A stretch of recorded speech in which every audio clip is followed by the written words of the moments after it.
Punjabi radio 'ਚ ਵੈਸੇ ਸੁਣ ਰਹੇ ਸਾਰੇ ਸਰੋਤਿਆਂ ਨੂੰ ਬਲਵਿੰਦਰ ਕੌਰ ਵੱਲੋਂ ਪਿਆਰ ਭਰੀ ਸਤਿ ਸ੍ਰੀ ਅਕਾਲ। ਤੇ ਜੀ ਸਰੋਤਿਓ, ਪ੍ਰੋਗਰਾਮ ਖਬਰ ਤੇ ਨਜ਼ਰ ਪ੍ਰੋਗਰਾਮ ਦੇ ਵਿੱਚ ਸਾਡੇ ਨਾਲ ਹੋਣਗੇ ਮੈਂਟੂ ਗੁਰਸਰੀਆ ਜੀ। ਦੱਸਣਗੇ ਕਿ ਭਾਰਤ ਵਿੱਚ ਜਾਂ ਪੰਜਾਬ ਦੇ ਵਿੱਚ ਕੀ ਕੁਛ ਵਾਪਰ ਰਿਹਾ ਆ, ਉਸ ਤੇ ਖਬਰ ਤੇ ਨਜ਼ਰ ਪ੍ਰੋਗਰਾਮ ਕਰਾਂਗੇ। ਪ੍ਰੋਗਰਾਮ ਤੋਂ ਪਹਿਲਾਂ ਧੰਨਵਾਦ ਕਰਨਾ ਚਾਹੁੰਦੇ ਸਾਡੇ ਸਪਾਂਸਰ ਜਿਨ੍ਹਾਂ ਨੇ ਇਸ ਪ੍ਰੋਗਰਾਮ ਨੂੰ ਸਪਾਂਸਰ ਕੀਤਾ। ਰਜਿੰਦਰ ਸਿੰਘ ਚੌਹਾਨ ਬੇਕਰਸਫੀਲਡ, ਤਾਰਾ ਸਿੰਘ ਜੀ ਪ੍ਰਿਜ਼ਨੋ, ਸੱਚਾ ਸਿੰਘ ਜੀ ਪ੍ਰਿਜ਼ਨੋ, ਸਰਬਜੀਤ ਸਿੰਘ ਬਾਸੀ ਐਟਵਾਟਰ, ਗੁਰਵਿੰਦਰ ਸਿੰਘ, ਅਵਤਾਰ ਸਿੰਘ ਚੰਦੀ ਅਰਨੋ ਐਕਸਪ੍ਰੈਸ ਵਾਲੇ, ਕਿਸ਼ਨ ਧਨੋਤਾ ਜੂਬਾ ਸਿਟੀ ਤੋਂ, ਖਾਲਸਾ ਇੰਸ਼ੋਰੈਂਸ ਏਜੰਸੀ ਸੈਨੋਜੇ ਤੋਂ 4082722500 ਇਹਨਾਂ ਦਾ ਫੋਨ ਨੰਬਰ ਹੈ। ਸਾਡੇ ਨਾਲ ਜੁੜ ਚੁੱਕੇ ਨੇ ਜੀ ਮੈਂਟੂ ਗੁਰਸਰੀਆ ਜੀ। ਸਤਿ ਸ਼੍ਰੀ ਅਕਾਲ, ਸਵਾਗਤ ਹੈ ਜੀ। ਜੀ ਸ਼ੁਕਰੀਆ ਜੀ, ਸਾਰਿਆਂ ਨੂੰ ਸਤਿ ਸ਼੍ਰੀ ਅਕਾਲ। ਹਾਂ ਤੇ ਮੈਂਟੂ ਜੀ, ਆਪਾਂ ਪੰਜਾਬ ਦੀ ਪਹਿਲਾਂ ਚੱਲਦੇ ਹਾਂ। ਪੰਜਾਬ ਦੀ ਕੀ ਵਿਸ਼ਵ ਭਰ ਦੇ ਵਿੱਚ ਅੱਜ ਮਹਿਲਾ ਦਾ ਦਿਹਾੜਾ ਆ, ਪਰ ਮਹਿਲਾਵਾਂ ਅੱਜ ਵੀ ਬਰਾਬਰੀ ਦੇ ਲਈ ਸੰਘਰਸ਼।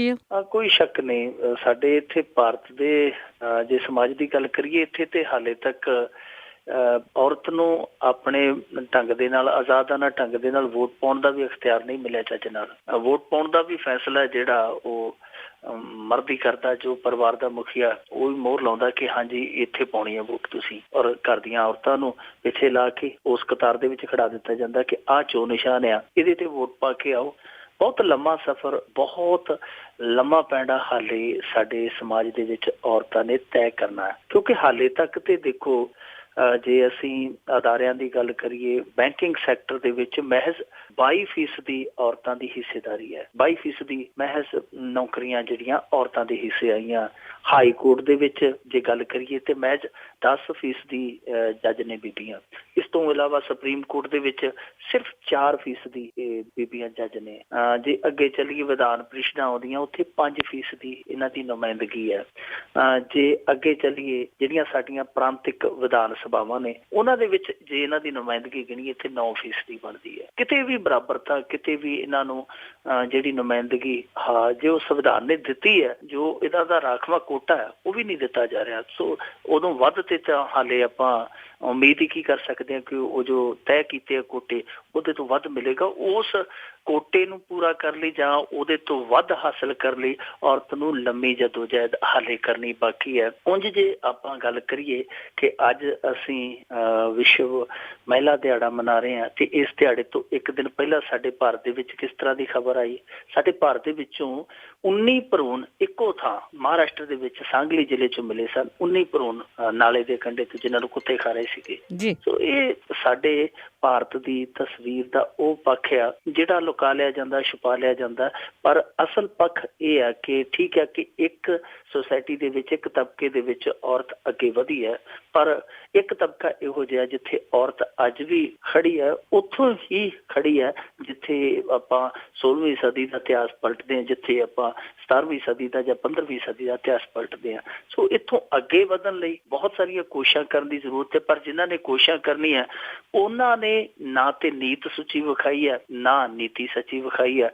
ਨਰਿੰਦਰ ਮੋਦੀ ਆਂਦਾ ਸੀ ਜਦੋਂ ਇਹ ਚੋਣ ਪ੍ਰਚਾਰ ਦੇ ਵਿੱਚ ਗਿਆ ਕਿ ਜੀ ਦੇਖੋ, ਅਸੀਂ ਤੇ ਇਹ ਵਕਾਲਤ ਕਰਦੇ ਹਾਂ ਕਿ ਜਦੋਂ ਮਹਿਲਾਵਾਂ ਦੇ ਨਾਲ ਜੁੜਿਆ, ਬੀਬੀਆਂ ਦੇ ਨਾਲ ਜੁੜਿਆ ਬਿੱਲ ਕੋਈ ਆਵੇ ਸੰਸਦ ਦੇ ਵਿੱਚ, ਕਿ ਉਸ ਬਹਿਸ ਦੇ ਵਿੱਚ ਇਕੱਲੀਆਂ ਬੀਬੀਆਂ ਹਿੱਸਾ ਲੈਣ। ਤੇ ਜਦ ਕਿ ਨਰਿੰਦਰ ਮੋਦੀ ਦੇ ਮੰਤਰੀ ਮੰਡਲ ਦਾ ਹਾਲ ਵੇਖੋ, ਮਹਿਜ਼ 12% ਦੀ ਨੁਮਾਇੰਦਗੀ ਦਿੱਤੀ ਹੈ ਇਹਨਾਂ ਨੇ। ਅਤੇ ਜੇ ਆਪਾਂ ਲੋਕ ਸਭਾ ਦੀ ਗੱਲ ਕਰ ਲਈਏ, ਉਹਦੇ ਵਿੱਚ ਵੀ 12% ਦੀ ਨੁਮਾਇੰਦਗੀ ਹੈ। ਜਿਹੜੀਆਂ ਯੂਪੀ ਦੇ ਵਿੱਚ ਚੋਣਾਂ ਲੜ ਰਹੇ ਆ, ਉਹਦੇ 'ਚ ਸਿਰਫ ਭਾਰਤੀ ਜਨਤਾ ਪਾਰਟੀ ਨੇ 9% ਮਹਿਲਾਵਾਂ ਨੂੰ ਟਿਕਟਾਂ ਦਿੱਤੀਆਂ। ਸਾਡੇ ਪੰਜਾਬ ਦੇ ਵਿੱਚ ਚੋਣ ਲੜੀ ਇਹਨਾਂ ਨੇ, ਸਿਰਫ 2 ਬੀਬੀਆਂ ਇਹਨਾਂ ਦੀਆਂ ਉਮੀਦਵਾਰ ਸੀਗੀਆਂ। ਸੋ ਇਹ ਗੱਲਾਂ ਕਰਦੇ ਆ, ਦਮਗਜੇ ਮਾਰਦੇ ਜੀ, ਇਹ ਕਰ ਦਿਆਂਗੇ, ਉਹ ਕਰ ਦਿਆਂਗੇ।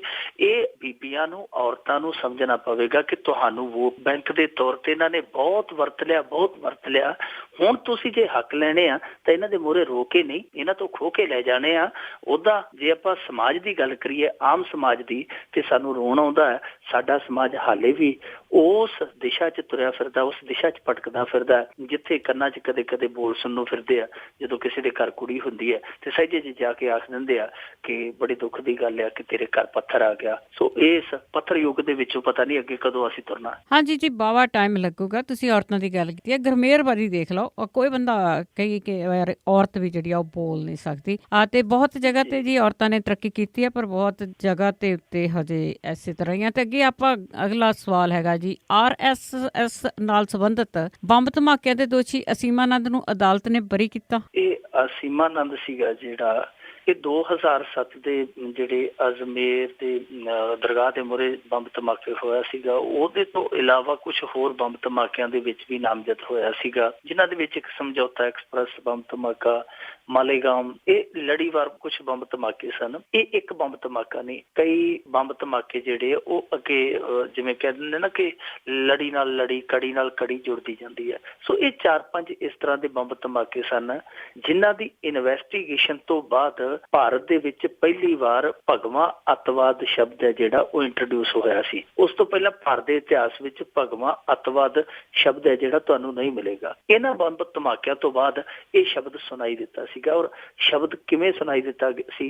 ਕਿਉਂਕਿ ਹਿੰਮਤ ਕਰਕਰੇ ਜਿਹੜਾ ਕਿ ਬਾਅਦ ਦੇ ਵਿੱਚ ਮੁੰਬਈ ਅਟੈਕ ਦੇ ਵਿੱਚ ਮਾਰਿਆ ਗਿਆ ਸੀਗਾ, ਉਹਦੀ ਪੜਤਾਲ ਨੇ ਇਹ ਸਭ ਕੁਝ ਨੰਗਾ ਕੀਤਾ ਸੀਗਾ। ਉਹਦੀ ਪੜਤਾਲ ਦੇ ਵਿੱਚੋਂ ਇਹ ਸਭ ਕੁਝ ਸਾਹਮਣੇ ਆਇਆ ਸੀ ਕਿ ਸਾਡੇ ਭਾਰਤੀ ਲੋਕ ਸਾਡੇ ਭਾਰਤੀ ਨਾਗਰਿਕਾਂ ਨੂੰ ਮਾਰ ਕੇ ਸਾਡੇ ਭਾਰਤੀ ਨਾਗਰਿਕਾਂ ਨੂੰ ਉਹਨਾਂ ਕੇਸਾਂ ਦੇ ਵਿੱਚ ਫਸਾ ਰਹੇ ਆ। ਔਰ ਕੌਣ ਸਨ? ਉਹ ਸਨ ਸੰਗੀ। ਔਰ ਇਹਨਾਂ ਸੰਗੀਆਂ ਦੇ ਵਿੱਚੋਂ 2-4 ਨਾਮ ਜਿਹੜੇ ਖਾਸ ਤੌਰ ਤੇ ਸਾਧਵੀ ਪ੍ਰਗਿਆ, ਕਰਨਲ ਪੁਰੋਹਿਤ, ਅਸੀਮਾਨੰਦ, ਸੁਨੀਲ ਜੋਸ਼ੀ, ਇਹੋ ਜਿਹੇ ਨਾਂ ਉਦੋਂ ਉੱਭਰ ਕੇ ਸਾਹਮਣੇ ਆਏ ਸੀ। ਟ੍ਰਾਇਲ ਚੱਲਿਆ, ਇਹਨਾਂ ਨੂੰ ਗ੍ਰਿਫਤਾਰ ਕੀਤਾ ਗਿਆ।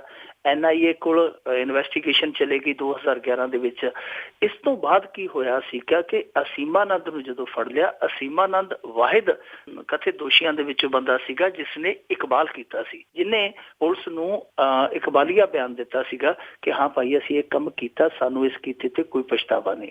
ਇਕਬਾਲੀਆ ਬਿਆਨ ਉਹ ਹੁੰਦਾ ਜਿਹਦੇ ਵਿੱਚ ਮੁਲਜ਼ਮ ਹੈ ਜਿਹੜਾ ਉਹ ਇਕਬਾਲ ਕਰਦਾ ਕਿ ਹਾਂ ਮੈਂ ਇਹ ਗੁਨਾਹ ਕੀਤਾ। ਸੋ ਇਹਨੇ ਇਕਬਾਲੀਆ ਬਿਆਨ ਦਿੱਤਾ ਸੀਗਾ। ਸੋ ਬਾਅਦ ਦੇ ਵਿੱਚ ਕੀ ਹੋਇਆ ਕਿ 2011 ਦੇ ਵਿੱਚ NIA ਨੂੰ ਪੜਤਾਲ ਦਿੱਤੀ ਗਈ।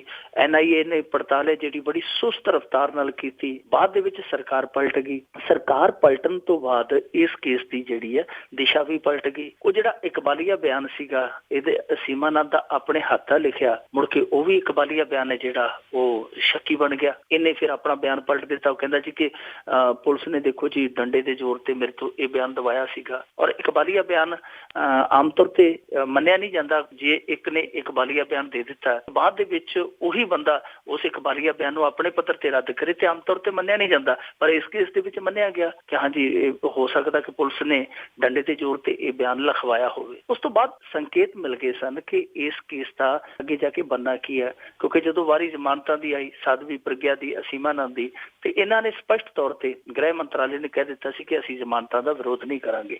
ਸਮਝਣ ਵਾਲੇ ਸਮਝ ਗਏ ਸਨ ਕਿ ਇਹ ਮਸਲਾ ਹੁਣ ਕਿੱਧਰ ਨੂੰ ਤੁਰ ਪਿਆ। ਫਿਰ ਹੌਲੀ ਹੌਲੀ ਹੁਣ ਇਸ ਮੁਕਾਮ ਤੱਕ ਪਹੁੰਚ ਗਿਆ ਕਿ ਅੱਜ ਅਜਮੇਰ ਦਰਗਾਹ ਦੇ ਬਾਹਰ ਜਿਹੜਾ ਬੰਬ ਧਮਾਕਾ ਹੋਇਆ ਸੀ ਜਿਹਦੇ 'ਚ 3 ਵਿਅਕਤੀ ਮਾਰੇ ਗਏ ਸਨ, ਉਸ ਮਾਮਲੇ ਦੇ ਵਿੱਚ ਅਸੀਮਾਨੰਦ ਨੂੰ ਬਰੀ ਕਰ ਦਿੱਤਾ ਗਿਆ। ਹੁਣ ਦੇਖੋ ਇਸ ਕੇਸ ਦਾ ਅੱਗੇ ਜਾ ਕੇ ਕੀ ਬਣੇਗਾ, ਇਸ ਨਿਰਭਰ ਕਰੇਗਾ, ਮਨਸਰ ਕਰੇਗਾ ਇੱਥੋਂ ਦੀ ਸਰਕਾਰ ਦੇ। ਕਿਉਂਕਿ ਜੇ ਸ਼ਹਾਬੂਦੀਨ ਜਿਹੜਾ ਬਦਮਾਸ਼ ਆ, ਗੁੰਡਾ ਬਿਹਾਰ ਦਾ, ਜੇ ਉਹ ਬਾਹਰ ਆਉਂਦਾ ਤੇ ਉੱਥੋਂ ਦੀ ਲੋਕਲ ਸਰਕਾਰ ਉਸ ਜ਼ਮਾਨਤ ਨੂੰ, ਹਾਈ ਕੋਰਟ ਦੀ ਜ਼ਮਾਨਤ ਨੂੰ ਸੁਪਰੀਮ ਕੋਰਟ 'ਚ ਚੈਲੰਜ ਕਰਦੀ, ਉਹਨੂੰ ਦੁਬਾਰਾ ਜੇਲ੍ਹ 'ਚ ਜਾਣਾ ਪੈਂਦਾ। ਇੱਥੇ ਵੀ ਇਹੋ ਜਿਹਾ ਮਸਲਾ ਜਿਹੜਾ ਉਹ ਖੜਾ ਹੋ ਸਕਦਾ ਜੇ ਸਰਕਾਰ ਚਾਹੇ, ਜੇ ਹੇਠਲੀ ਅਦਾਲਤ ਦੇ ਫੈਸਲੇ ਨੂੰ ਉਤਲੀ ਅਦਾਲਤ ਦੇ ਵਿੱਚ ਚੈਲੰਜ ਕੀਤਾ ਜਾਵੇ ਤੇ ਇਹ ਫੈਸਲਾ ਹੋ ਸਕਦਾ ਉੱਥੇ ਬਦਲਿਆ ਜਾਵੇ। ਪਰ ਉਹਦੇ ਲਈ ਹੁਣ ਸਰਕਾਰ ਦੀ ਇੱਛਾ ਸ਼ਕਤੀ ਜ਼ਰੂਰੀ ਹੈ। ਪਰ ਸਰਕਾਰ ਕਿਹੋ ਜਿਹੀ ਇੱਛਾ ਸ਼ਕਤੀ ਦਿਖਾ ਰਹੀ ਹੈ ਉਹ ਆਪਾਂ ਨੂੰ ਪਤਾ ਕਿ ਇੱਛਾ ਕੀ ਹੈ ਤੇ ਸ਼ਕਤੀ ਕੀ ਹੈ। ਦੂਜੇ ਪਾਸੇ ਇਸ ਮਾਮਲੇ ਦੇ ਵਿੱਚ ਇੱਕ ਤੇ ਸਵਾਲ ਇਹ ਸਭ ਤੋਂ ਵੱਡਾ ਖੜਾ ਹੁੰਦਾ ਕਿ ਕੀ ਕੇਂਦਰ ਸਰਕਾਰ ਇਸ ਫੈਸਲੇ ਨੂੰ ਅੱਗੇ ਚੈਲੰਜ ਕਰੇਗੀ। ਜੇ ਨਹੀਂ ਕਰਦੀ ਫਿਰ ਤੇ ਨੰਗਾ ਚਿੱਟਾ ਸੱਚ ਹੈ ਜਿਹੜਾ ਉਹ ਲੋਕਾਂ ਦੇ ਸਾਹਮਣੇ ਆ ਜਾਏਗਾ। ਤੇ ਜੇ ਕਰਦੇ ਆ ਤੇ ਕਰਕੇ ਫਿਰ ਇਹੋ ਜਿਹੀ ਖਿੱਚਤੂ ਕਰਕੇ ਮਾੜਾ ਮੋਟਾ ਉੱਥੋਂ ਵੀ ਆ ਜਾਂਦਾ ਤੇ ਫਿਰ ਲੋਕਾਂ ਨੂੰ ਦੁਬਦਾ ਦੇ ਵਿੱਚ ਪਾ ਕੇ ਉਸ ਮੋੜ ਤੇ ਛੱਡ ਦਿੱਤਾ ਜਾਏਗਾ ਜਿੱਥੇ ਉਹ ਇਹ ਕਹਿ ਸਕਦੇ ਕਿ ਸੱਚ ਵੀ ਹੋ ਸਕਦਾ ਜੀ, ਝੂਠ ਵੀ ਹੋ ਸਕਦਾ। ਪਰ ਇਹਨਾਂ ਸਾਰੇ ਸੱਚ ਝੂਠ ਦੇ ਪਹਿਲੂਆਂ ਦੇ ਵਿੱਚੋਂ ਇੱਕ ਪਹਿਲੂ ਇਹ ਵੀ ਖੜਾ ਹੁੰਦਾ ਕਿ ਹਿੰਮਤ ਕਰਕਰੇ ਨੂੰ ਪੂਰੇ ਜਿੰਨੇ ਭਾਰਤ ਦੇ ਅਫਸਰ ਹੈ ਉਹ ਚੋਟੀ ਦੇ ਅਫਸਰਾਂ ਦੇ ਵਿੱਚੋਂ ਔਰ ਬਹੁਤ ਦਾਨਿਸ਼ਮੰਦ ਅਫਸਰਾਂ ਦੇ ਤੌਰ ਤੇ ਵੇਖਿਆ ਜਾਂਦਾ, ਜਿਨ੍ਹਾਂ ਨੂੰ ਉਹਨਾਂ ਦੇ ਵਿੱਚੋਂ ਇੱਕ ਸਮਝਿਆ ਜਾਂਦਾ ਹਿੰਮਤ ਕਰਕਰੇ ਨੂੰ। ਔਰ NIA ਨੇ ਆਪਣੀ ਪੜਤਾਲ ਦੇ ਵਿੱਚ ਇਹ ਲਿਖਿਆ ਹੈ ਕਿ ਉਹ ਜਿਹੜੀ ਇਨਵੈਸਟੀਗੇਸ਼ਨ ਹਿੰਮਤ ਕਰਕਰੇ ਨੇ ਕੀਤੀ ਉਹ ਗਲਤ ਕੀਤੀ, 162 ਦੀ ਹੈ। ਹੁਣ 162 ਜਿਹੜੀ ਇਨਵੈਸਟੀਗੇਸ਼ਨ ਹੈ ਉਸੇ ਤਕਨੀਕੀ ਆਧਾਰ ਤੇ ਹੀ ਅਸੀਮਾਨੰਦ ਨੂੰ ਬਰੀ ਕੀਤਾ ਗਿਆ, ਜਦ ਕਿ ਅਸੀਂ ਵੇਖਿਆ ਕਿ ਜਿਹੜੀਆਂ ਸੈਂਟਰ ਦੇ ਮੁਤਹਿਦ ਹੁੰਦੀਆਂ ਨੇ ਇਸ ਤਰ੍ਹਾਂ ਦੀਆਂ ਏਜੰਸੀਆਂ, ਉਹ ਕਈ ਵਾਰੀ ਦਬਾਅ 'ਚ ਕੰਮ ਕਰਦੀਆਂ। ਇਹਦੀ ਇੱਕ ਮਿਸਾਲ ਹੈ ਜਿਹੜੀ ਉਹ ਲਾਲ ਕ੍ਰਿਸ਼ਨ ਅਡਵਾਨੀ ਵਾਲੇ ਕੇਸ ਦੇ ਵਿੱਚ ਹੈ, ਜਿਹੜਾ ਬਾਬਰੀ ਮਸਜਿਦ ਨਾਲ ਜੁੜਿਆ, ਕਿਉਂਕਿ 2 ਦਿਨ ਪਹਿਲਾਂ ਹੀ ਸੁਪਰੀਮ ਕੋਰਟ ਨੇ ਸੰਕੇਤ ਦਿੱਤੇ ਆ ਕਿ ਉਹਨਾਂ ਤੇ ਕੇਸ ਦੁਬਾਰਾ ਚਲਾਇਆ ਜਾ ਸਕਦਾ ਹੈ। ਜਦਕਿ ਜਦੋਂ ਵਾਜਪਾਈ ਸਰਕਾਰ ਸੀਗੀ ਇਹ CBI ਤੇ ਜ਼ੋਰ ਪਾ ਕੇ ਨਾ ਕਢਾ ਗਏ ਸਨ ਤੇ ਕਿੰਨੇ ਸਾਲਾਂ ਬਾਅਦ ਉਹ ਫੇਰ ਕੇਸ ਹੈ ਜਿਹੜਾ ਉਹ ਇਹਨਾਂ ਦੇ ਸਿਰ ਤੇ ਆ ਕੇ ਖੜਾ ਹੋ ਸਕਦਾ ਕੱਲ ਨੂੰ ਇਹ ਨੌਬਤ ਆ ਜਾਵੇ। ਹੁਣ ਸਵਾਲ ਸਭ ਤੋਂ ਵੱਡਾ ਇਹੀ ਹੈ ਕਿ ਕੀ ਹਿੰਮਤ ਕਰਕਰੇ ਦੀ ਇਨਵੈਸਟੀਗੇਸ਼ਨ ਜਿਹੜੀ ਉਹ ਸੀ ਉਹ ਸੱਚ ਆ, ਜਾਂ ਫਿਰ ਇਕਬਾਲੀਆ ਬਿਆਨ ਸੱਚ ਆ, ਜਾਂ ਫਿਰ ਅਦਾਲਤ ਨੇ ਜੋ ਫੈਸਲਾ ਕੀਤਾ ਇਹ ਸੱਚ ਆ। ਇਹਨਾਂ ਸੱਚਾਂ ਦੇ ਵਿੱਚੋਂ ਸੱਚ ਕੀ ਹੈ, ਉਸ ਸੱਚ ਨੂੰ ਪਛਾਣਨਾ, ਉਸ ਸੱਚ ਨੂੰ ਛਾਨਣਾ ਹਾਲ ਦੀ ਘੜੀ ਸੱਚਮੁੱਚ ਬਹੁਤ ਔਖਿਆਰਾ ਲੱਗਦਾ ਹੈ। ਪਰ ਇਸ ਫੈਸਲੇ ਨੇ ਕਈ ਸਵਾਲ ਇੱਕ ਵਾਰੀ ਫੇਰ ਖੜੇ ਕਰ ਦਿੱਤੇ ਆ ਕਿ ਜੋ ਕੁਝ ਪ੍ਰਚਾਰਿਆ ਗਿਆ, ਜੋ ਕੁਝ ਸੈਂਟਰ ਦੀਆਂ ਏਜੰਸੀਆਂ ਵੱਲੋਂ ਦੱਸਿਆ ਗਿਆ, ਪਰਦਾਫਾਸ਼ ਕੀਤਾ ਗਿਆ, ਕੀ ਉਹ ਇੱਕ ਨੌਟੰਕੀ ਸੀ? ਜੇ ਉਹ ਨੌਟੰਕੀ ਹੈ ਤੇ ਕੀ ਆ ਜੋ ਹੋ ਰਿਹਾ ਇਹ ਸੱਚ ਹੈ? ਹਾਂਜੀ ਜੀ, ਬਿਲਕੁਲ ਬਹੁਤਾ ਨਿਰਭਰ ਤੇ ਸਰਕਾਰ ਦੀ ਇੱਛਾ ਤੇ ਕੀਤਾ, ਜਿਸ ਦਾ ਤੁਸੀਂ ਜ਼ਿਕਰ ਕੀਤਾ ਹੈ ਪਹਿਲਾਂ। ਤੇ ਅੱਗੇ ਆਪਾਂ ਗੱਲ ਕਰਦੇ ਜੀ, ਕਥਿਤ IAS ਦੇ ਅੱਤਵਾਦੀ ਸੈਫੁੱਲਾ ਦੇ ਪਿਤਾ ਨੇ ਪੁੱਤ ਦੀ ਲਾਸ਼ ਲੈਣ ਤੋਂ ਇਨਕਾਰ ਕੀਤਾ। ਦੇਖੋ, ਸੈਫੁੱਲਾ ਦੇ ਪਿਤਾ ਨੇ ਅੱਜ ਕਾਫੀ ਇੱਕ ਭਾਵਨਾਤਮਕ ਇੰਟਰਵਿਊ ਦਿੱਤੀ ਹੈ ਚੈਨਲਾਂ ਨੂੰ। ਚੈਨਲ ਵਾਲੇ ਗਏ ਉਹਦੇ ਘਰੇ, ਸਾਰਾ ਪੁੱਛਿਆ ਕਿ ਕਿਸ ਤਰ੍ਹਾਂ ਦਾ ਸੁਭਾਅ ਰੱਖਦਾ ਸੀ, ਕਿਸ ਤਰ੍ਹਾਂ ਦੀਆਂ ਇਹਦੀਆਂ ਰੁਚੀਆਂ ਸੀ। ਉਹਨੇ ਦੱਸਿਆ ਕਿ ਬਹੁਤ ਜ਼ਿਆਦਾ ਪੜ੍ਹਿਆ ਲਿਖਿਆ ਸੀਗਾ, ਬਹੁਤ ਜ਼ਿਆਦਾ ਇੰਟੈਲੀਜੈਂਟ ਸੀਗਾ। 5 ਨਮਾਜ਼ਾਂ ਜਿਹੜੀਆਂ ਦਿਨ ਦੇ ਵਿੱਚ ਹੁੰਦੀਆਂ ਨੇ ਮੁਸਲਿਮ ਭਾਈਚਾਰੇ ਦੀਆਂ, ਉਹ ਕਹਿੰਦੇ 5 ਨਮਾਜ਼ਾਂ ਪੜ੍ਹਿਆ ਕਰਦਾ ਸੀਗਾ। ਤੇ ਉਂਝ ਸਾਨੂੰ ਕਦੇ ਕਦੇ ਕਹਿੰਦਾ ਸੀਗਾ ਕਿ ਸਾਊਦੀ ਅਰਬ ਜਾਣਾ, ਸਾਊਦੀ ਅਰਬ ਜਾਣਾ, ਤੇ ਅਸੀਂ ਰੋਕਦੇ ਸਾਂ ਕਿ ਨਹੀਂ ਤੂੰ ਇੱਥੇ ਕੰਮ ਕਰ ਲਾ। ਤੇ ਕਹਿੰਦੇ ਵੀ ਹੁਣ ਵੀ ਸਾਨੂੰ ਕਹਿ ਕੇ ਗਿਆ ਸੀ ਮੈਂ ਕੰਮ ਲੱਭਦਾ ਪਿਆ ਆਪਣੇ ਲਈ, ਕਿਉਂਕਿ ਅਕਾਊਂਟੈਂਟ ਦਾ ਇਹਨੇ ਕੀਤਾ ਹੋਇਆ ਸੀਗਾ, ਪੜ੍ਹਾਈ ਕੀਤੀ ਹੋਈ ਸੀ, ਉਹ ਕੰਮ ਲੱਭਦਾ ਫਿਰਦਾ ਸੀ। ਕਹਿੰਦੇ ਕਿ ਉਤੋਂ ਇਹ ਖਬਰ ਆ ਗਈ ਕਿ ਸੈਫੁੱਲਾ ਜਿਹੜਾ ਮਾਰਿਆ ਗਿਆ। ਪਰ ਉਹਦੇ ਪਿਤਾ ਨੇ ਆਖਿਆ ਕਿ ਉਹ ਦੇਸ਼ ਧਰੋਹੀ ਹੈ, ਜਿਹੜਾ ਦੇਸ਼ ਦਾ ਨਹੀਂ ਹੋਇਆ ਉਹ ਮੇਰਾ ਕੀ ਹੋਣਾ, ਮੈਂ ਲਾਸ਼ ਨਹੀਂ ਲੈਣੀ, ਜੋ ਕਰਨਾ ਤੁਸੀਂ ਕਰ ਲਓ। ਇਹ ਤਸਵੀਰ ਦਾ ਇੱਕ ਪੱਖ ਆ। ਉਸ ਤਰ੍ਹਾਂ ਤੁਹਾਡੇ ਤੱਕ ਵੀ ਖਬਰ ਪਹੁੰਚ ਗਈ ਹੋਣੀ ਆ, ਸੰਸਾਰ ਭਰ ਦੇ ਵਿੱਚ ਇਹ ਖਬਰ ਹੈ ਜਿਹੜੀ ਧੜੱਲੇ ਦੇ ਨਾਲ ਚਰਚਾ ਦਾ ਵਿਸ਼ਾ ਬਣ ਰਹੀ ਹੈ ਕਿ IS ਦਾ ਹਮਲਾ ਹੋ ਗਿਆ, ਭਾਰਤ ਦੇ ਵਿੱਚ IS ਦਾ ਹਮਲਾ ਹੋ ਗਿਆ, IS ਦੇ ਮੋਡਿਊਲ ਤੇ ਪਹਿਲਾ ਹਮਲਾ ਹੈ। ਪਰ ਇਹ ਗੱਲ ਸੰਗੋਂ ਲੈਂਦੀ ਨਹੀਂ, ਕਿਉਂਕਿ ਇਹਨਾਂ ਨੇ ਤਰਕ ਦਿੱਤਾ ਜੀ ਕਿ ਟ੍ਰੇਨ ਦੇ ਵਿੱਚ ਜਿਹੜੇ 2 ਧਮਾਕੇ ਹੋਏ ਸੀ ਕੱਲ ਤੜਕੇ, ਉਹ ਧਮਾਕੇ IS ਨੇ ਕੀਤੇ ਆ। ਜੇ ਉਹਨਾਂ ਨੇ ਧਮਾਕੇ ਕੀਤੇ ਹੁੰਦੇ ਤੇ ਇੰਨੇ ਹੌਲੇ ਦਰਜੇ ਦੇ ਧਮਾਕੇ ਹੁੰਦੇ, ਇਹ ਮੰਨਣ 'ਚ ਨਹੀਂ ਆਉਂਦਾ। ਦੂਜੀ ਗੱਲ ਇਹ ਆ ਕਿ ਜਿਸ ਸਮੇਂ ਇਹ ਧਮਾਕੇ ਹੋਏ ਉਸ ਤੋਂ 1 ਘੰਟੇ ਬਾਅਦ ਇਹਨਾਂ ਨੇ ਐਲਾਨ ਦਿੱਤਾ ਜੀ ਇਹ ਧਮਾਕੇ ਆ ਜਿਹੜੇ ਅੱਤਵਾਦੀ ਗਤੀਵਿਧੀ ਹੈ। ਫਿਰ 5-10 ਮਿੰਟਾਂ ਦੇ ਵਿੱਚ ਇਹ ਖਬਰ ਆ ਗਈ ਇਹ IS ਦੇ ਨਾਲ ਤਾਰਾਂ ਜੁੜਦੀਆਂ। ਇਹਨਾਂ ਸਭ ਕੁਝ ਫਟਾਫਟ ਹੋ ਰਿਹਾ ਸੀ ਕਿ ਗ੍ਰਿਫਤਾਰੀਆਂ ਵੀ ਹੋ ਗਈਆਂ। ਉਸ ਤੋਂ ਬਾਅਦ ਇਹ ਸੈਫੁੱਲਾ ਵਾਲਾ ਮਸਲਾ ਉੱਭਰਿਆ ਕਿ ਜੀ ਲਖਨਊ ਦੀ ਇੱਕ ਬਾਹਰਲੀ ਕਲੋਨੀ ਦੇ ਵਿੱਚ ਮਕਾਨ ਘੇਰਿਆ ਗਿਆ, ਉਹਦੇ 'ਚ ਕੋਈ ਅੱਤਵਾਦੀ ਲੁਕਿਆ, ਉੱਥੇ ਮੁਕਾਬਲਾ ਸ਼ੁਰੂ ਹੋ ਗਿਆ। ਮੁਕਾਬਲਾ ਤੜਕੇ 11-12 ਵਜੇ ਤੋਂ ਸ਼ੁਰੂ ਹੋਇਆ, ਚਲਦਾ ਰਾਤ ਦੇ 1:30 ਵਜੇ ਤੱਕ ਚੱਲਦਾ ਗਿਆ। ਪਰ ਇਸ ਦੌਰਾਨ ਨੌਟੰਕੀ ਕਿੱਥੇ ਹੁੰਦੀ? ਨੌਟੰਕੀ ਇੱਥੇ ਹੁੰਦੀ ਹੈ ਕਿ ਮੁਕਾਬਲਾ ਹਾਲੇ ਸ਼ੁਰੂ ਵੀ ਨਹੀਂ ਸੀ ਹੋਇਆ, ਪੁਲਿਸ ਵਾਲੇ ਬਾਹਰ ਚੈਨਲਾਂ ਨੂੰ ਕਹਿਣ ਲੱਗ ਪਏ ਜੀ ਅੰਦਰ ਜਿਹੜਾ ਅੱਤਵਾਦੀ ਲੁਕਿਆ ਉਹ IS ਦਾ ਅੱਤਵਾਦੀ ਹੈ। ਹੁਣ ਦੇਖੋ ਇਹਨਾਂ ਦੇ ਕੋਲ ਕਿਹੜੀ ਖੁਰਦਬੀਨ ਸੀ ਜਿਹਦੇ ਨਾਲ ਇਹਨਾਂ ਨੇ ਵੇਖ ਲਿਆ ਕਿ ਉਹ IS ਦਾ ਅੱਤਵਾਦੀ ਹੈ। ਫਿਰ ਉੱਥੇ ਨਾਂ ਵੀ ਦੱਸ ਦਿੱਤਾ ਗਿਆ ਕਿ ਫਲਾਣਾ ਅੱਤਵਾਦੀ ਹੈ ਜੀ ਸੈਫੁੱਲਾ। ਹੁਣ ਇਹ ਨਾਂ ਹੈ ਜਿਹੜਾ ਪਤਾ ਨਹੀਂ ਕਿਹੜੇ ਪੰਡਤ ਤੋਂ ਇਹਨਾਂ ਨੇ ਉੱਥੇ ਜੰਤਰੀ ਫੋੜ ਲਈ ਤੇ ਉਹਦਾ ਨਾਂ ਵੀ ਪਤਾ ਕਰਾ ਲਿਆ, IS ਦਾ ਵੀ ਪਤਾ ਕਰਾ ਲਿਆ। ਫਿਰ 2 ਘੰਟਿਆਂ ਬਾਅਦ 3 ਘੰਟਿਆਂ ਬਾਅਦ ਇਹ ਖਬਰਾਂ ਦੇ ਲੱਗ ਪਏ ਜੀ ਉਹਦੇ ਕੋਲ ਆਹ ਕੁਛ ਅੰਦਰ, ਉਹਦੇ ਕੋਲ ਆਹ ਕੁਛ ਆ। ਫਿਰ ਹੌਲੀ ਹੌਲੀ ਇਹਨਾਂ ਨੇ ਪੱਕੇ ਤੌਰ ਤੇ ਕਹਿ ਦਿੱਤਾ ਜੀ ਕਿ IS ਦਾ ਹੀ ਅੱਤਵਾਦੀ, ਹੋਰ ਵੀ ਅੱਤਵਾਦੀ ਹੋ ਸਕਦੇ ਆ। ਪਰ ਇਹ ਅਸਲੀ ਨਾਟਕ ਨਹੀਂ ਸੀ। ਅਸਲੀ ਨਾਟਕ ਅੱਜ ਹੋਇਆ। ਅੱਜ ਸਾਰੇ ਪਾਸੇ ਅਖਬਾਰਾਂ ਨੇ ਵੀ ਛਾਪ ਦਿੱਤਾ, ਸਾਡੇ ਟੈਲੀਵਿਜ਼ਨ ਚੈਨਲ ਤੇ ਤੁਹਾਨੂੰ ਪਤਾ ਹੈ ਹੀ ਉਹ ਐਸੇ ਆ ਕਿ ਹਰੇਕ ਖਬਰ ਨੂੰ ਇਸ ਤਰ੍ਹਾਂ ਖੌਫ ਵਾਲੀ ਖਬਰ ਬਣਾ ਕੇ ਪੇਸ਼ ਕਰਦੇ ਕਿ ਹੁਣੇ ਵੀ ਉਜੜੇ ਜੀ, ਹੁਣੇ ਵੀ ਉਜੜੇ। ਇਹਨਾਂ ਨੇ ਸਾਰੇ ਮੁਲਕ ਦੇ ਵਿੱਚ ਮੈਸੇਜ ਦੇ ਦਿੱਤਾ। ਪਰ ਹੋਇਆ ਕਿ ਤਕਾਲਾਂ ਪੈਂਦਿਆਂ ਜਿਹੜਾ ADG ATS ਦਾ ਉੱਥੋਂ UP ਦਾ ਕਹਿ ਰਿਹਾ ਸੀਗਾ ਕਿ ਇਹ ਅੱਤਵਾਦੀ ਫਲਾਣਾ IS ਦੇ ਨਾਲ ਸੰਬੰਧਿਤ ਆ, ਉਹ ਆਉਂਦਿਆਂ ਸ਼ਾਮ ਪੈਂਦਿਆਂ ਮੁੱਕਰ ਗਿਆ। ਉਹੀ ADG ਗੁਰਮੀਤ ਚੌਧਰੀ ਕਹਿੰਦਾ ਜੀ ਕਿ ਨਹੀਂ, ਇਹਦਾ IS ਦੇ ਨਾਲ ਕੋਈ ਸੰਬੰਧ ਹੀ ਨਹੀਂ। ਜਦੋਂ ਉਹਨੇ ਇੰਨੀ ਗੱਲ ਆਖੀ ਤੇ ਸਾਰੇ ਮੁਲਕ ਦੇ ਵਿੱਚ ਸਾਰੀਆਂ ਏਜੰਸੀਆਂ ਦੇ ਵਿੱਚ ਭਾਜੜ ਪੈ ਗਈ ਕਿ ਇਹ ਕੀ ਹੋਇਆ ਕਿ ਕੱਲ ਤੱਕ ਇਹੋ ਹੀ ਅਫਸਰ ਹੈ ਜਿਹੜਾ ਉਹ ਟੈਲੀਵਿਜ਼ਨ ਚੈਨਲਾਂ ਦੇ ਸਾਹਮਣੇ ਹੁਬ ਕੇ ਆਖਣ ਡਿਆ ਸੀ IS ਦਾ ਅੱਤਵਾਦੀ ਜੀ, IS ਦਾ ਅੱਤਵਾਦੀ ਹੈ, ਤੇ ਅੱਜ ਕਹਿੰਦਾ ਜੀ ਇਹਦਾ ਕੋਈ ਤਾਲੁਕਾਤ ਨਹੀਂ IS ਦੇ ਨਾਲ ਦਰਅਸਲ ਇਹ ਇੰਟਰਨੈਟ ਦੇ ਜ਼ਰੀਏ ਉਹਨਾਂ ਦੀ ਵਿਚਾਰਧਾਰਾ ਤੋਂ ਪ੍ਰਭਾਵਿਤ ਹੋਇਆ ਸੀ। ਦੇਖੋ ਕਿੱਥੇ ਰਾਮ ਰਾਮ, ਕਿੱਥੇ ਟੈਂ, ਕਿੱਥੇ ਇੰਟਰਨੈਟ ਤੋਂ ਪ੍ਰਭਾਵਿਤ ਹੋਣ ਦੀ ਗੱਲ, ਕਿੱਥੇ ਕਹਿੰਦਾ ਸੀਗਾ ਜੀ ਉਹਨਾਂ ਨੇ ਮੋਡਿਊਲ ਬਣਾ ਕੇ ਭੇਜਿਆ। ਫਿਰ ਨਾਲ ਦੀ ਨਾਲ ਗ੍ਰਹਿ ਮੰਤਰਾਲੇ ਦੀ ਟਿੱਪਣੀ ਆਈ ਕਿ ਇਹ ਜਿਹੜਾ ਯੂਪੀ ਪੁਲਿਸ ਦਾ ਬਿਆਨ ਹੈ ਇਹ ਬਹੁਤ ਮੰਦਭਾਗਾ। ਹੁਣ ਇੱਕ ਪਾਸੇ ਉਹੀ ADG ਸਵੇਰ ਤੱਕ ਇਹ ਸਾਰਾ ਰੱਟਾ ਲਾਈ ਬੈਠਾ ਜੀ IS ਦਾ ਅੱਤਵਾਦੀ, IS ਦਾ ਅੱਤਵਾਦੀ, ਸ਼ਾਮ ਤੱਕ ਮੁੱਕਰ ਗਿਆ। ਗ੍ਰਹਿ ਮੰਤਰਾਲਾ ਮੱਥਾ ਪਿੱਟਦਾ ਪਿਆ ਜੀ ਇਹਨੇ ਮਾੜੀ ਕੀਤੀ। ਚੱਲਦੇ ਮੁਕਾਬਲੇ ਤੋਂ ਪਹਿਲਾਂ ਹੀ ਇਹਨਾਂ ਨੇ ਦੱਸਤਾ ਕਿ ਜੀ IS ਦਾ ਅੱਤਵਾਦੀ ਹੈ, ਫਲਾਣੀ ਥਾਂ ਤੋਂ ਆਇਆ, ਟਮਕਾਣੀ ਥਾਂ ਤੋਂ ਆਇਆ। ਸੋ ਕੁੱਲ ਮਿਲਾ ਕੇ ਇਹ ਮਾਮਲਾ ਸ਼ੱਕੀ ਹੈ। ਉਂਝ ਇਹ ਮਾਮਲਾ ਬੇਸ਼ੱਕ ਸ਼ੱਕੀ ਜਾਪਦਾ, ਭਾਵੇਂ ਇਸ ਕਹਾਣੀ ਨੂੰ ਵਧਾ ਚੜਾ ਕੇ ਪੇਸ਼ ਕੀਤਾ ਗਿਆ, ਪਰ ਇੱਕ ਕਹਾਣੀ ਦਾ ਅਸਲੀ ਪੱਖ ਜਿਹੜਾ ਉਹ ਇਹ ਹੈ ਕਿ IS ਉੱਥੋਂ ਖਦੇੜੀ ਜਾ ਰਹੀ ਹੈ ਤੇ ਉਹ IS ਜਥੇਬੰਦੀ ਹੈ ਜਿਹੜੀ ਉਹ ਰੁਖ ਚਾਈਨਾ ਦਾ ਵੀ ਕਰ ਸਕਦੀ ਹੈ, ਇੱਧਰ ਦਾ ਵੀ ਰੁਖ ਕਰ ਸਕਦੀ ਹੈ। ਉਧਰਲੇ ਪਾਸੇ ਉਹਨਾਂ ਨੂੰ ਪੱਕਿਆ ਰਹਿਣ ਦੀ ਜ਼ਰੂਰਤ ਹੈ। ਪਰ ਆ ਜਿਹੜਾ ਇਹਨਾਂ ਨੇ ਹੱਲਾ ਪਾ ਲਿਆ, ਹੋ ਸਕਦਾ ਆਉਣ ਵਾਲੇ ਦਿਨਾਂ 'ਚ ਇਹਨਾਂ ਨੂੰ ਇਹਦਾ ਜਵਾਬ ਦੇਣਾ ਔਖਾ ਹੋ ਜਾਏ। ਅਸਲੀ ਜਵਾਬ ਇਹ ਕਿੱਥੇ ਦਿੰਦੇ ਆ ਜੀ? ਅੱਗੇ ਆਪਾਂ ਸੋਸ਼ਲ ਮੀਡੀਆ ਤੇ ਇੱਕ ਖਬਰ ਬੜੀ ਵਾਇਰਲ ਹੋਈ ਪਈ ਆ ਭਗਵੰਤ ਮਾਨ ਦੀ ਕਿ ਉਸੇ ਪ੍ਰੋਗਰਾਮ ਦੇ ਵਿੱਚ ਇੱਕ ਸ਼ਖਸ ਨੇ ਖਲਲ ਪਾਇਆ ਤੇ ਜੁੱਤੀ ਮਾਰਨ ਦਾ ਕੀਤਾ ਦਾਵਾ। ਦੇਖੋ ਭਗਵੰਤ ਮਾਨ ਦੇ ਪ੍ਰੋਗਰਾਮ ਦੀ ਜਿਹੜੀ ਇਹ ਸਾਰੀ ਉੱਥੋਂ ਨਿਕਲ ਕੇ ਆਈ ਹੈ ਰਿਪੋਰਟ ਆਸਟ੍ਰੇਲੀਆ ਦੇ ਮੈਲਬੌਰਨ ਤੋਂ, ਇਹਨੂੰ ਲੈ ਕੇ ਤਰ੍ਹਾਂ ਦੇ ਇੱਥੇ ਖੜੇ ਕੀਤੇ ਜਾ ਰਹੇ ਪ੍ਰਾਪੇ ਗੰਢੇ।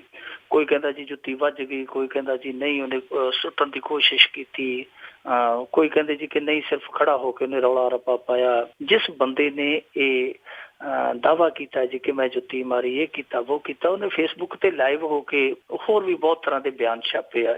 ਆਪਾਂ ਉਧਰ ਤੇ ਨਾ ਹੀ ਜਾਈਏ ਜੋ ਉਹਨੇ ਬਿਆਨ ਛਾਪੇ ਆ, ਪਰ ਇਹਨੂੰ ਲੈ ਕੇ ਇੱਥੇ ਪੰਜਾਬ ਦੇ ਵਿੱਚ ਬਹੁਤ ਵੱਡੇ ਪੱਧਰ ਤੇ ਅੱਜ ਚਰਚਾ ਚੱਲਦੀ ਰਹੀ। ਸੋਸ਼ਲ ਮੀਡੀਆ ਤੇ ਵੀ ਸਾਰਾ ਦਿਨ ਇਹੋ ਹੀ ਖਬਰ ਅੱਜ ਟ੍ਰੈਂਡ ਕਰਦੀ ਰਹੀ, ਇਹਦੇ ਤੇ ਚਰਚਾ ਹੁੰਦੀ ਰਹੀ। ਉਂਝ ਜਿਹੜੇ ਬੰਦੇ ਨੇ ਦਾਵਾ ਕੀਤਾ ਸੀਗਾ ਜਾਂ ਖਲਲ ਪਾਇਆ ਉਸ ਪ੍ਰੋਗਰਾਮ ਦੇ ਵਿੱਚ, ਉਹ ਕਬੂਲ ਸ਼ਾਹ ਖੁੱਬਣ ਪਿੰਡ ਦਾ ਰਹਿਣ ਵਾਲਾ।